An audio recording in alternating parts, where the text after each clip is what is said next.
President Cyril Ramaphosa says the scourge of gender-based violence should be considered a man's problem instead of a woman's problem in South Africa.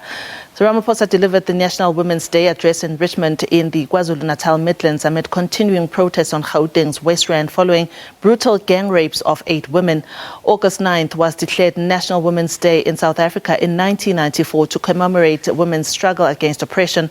It was on this day in 1956 that 20,000 women marched to the union buildings to protest against past laws. It was one of the biggest protests in the country's history. In recent years, gender-based violence has been emerging as one of the biggest challenges facing women in South Africa.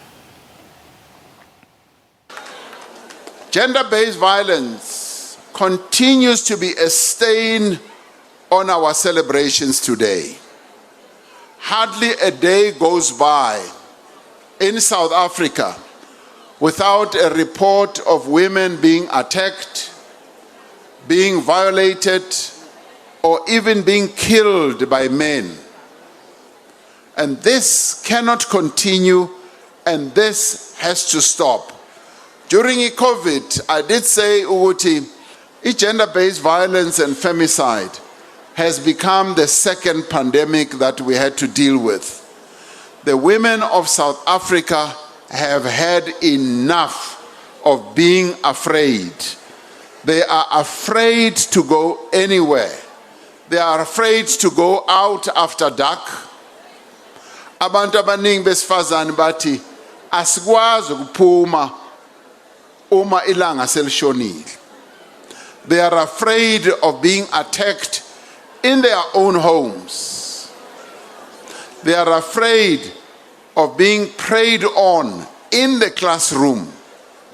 They are afraid for the safety of their children, even from their own relatives.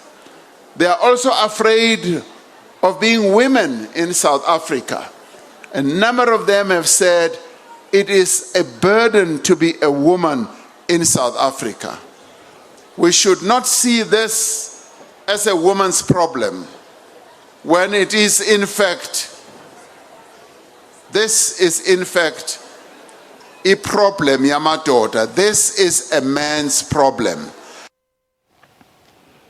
Ramaphosa also says that the government has put measures in place to ensure the success of female-owned businesses. Government has committed to set aside 40% of public procurement spend to women-owned businesses. 40%. Kodwa lapha eKZN kwangathi izawufika ku-50%. And siyakubonga lokho. Now we've been holding workshops countrywide to equip and train abantu besifazane with skills to do business with government and the private sector.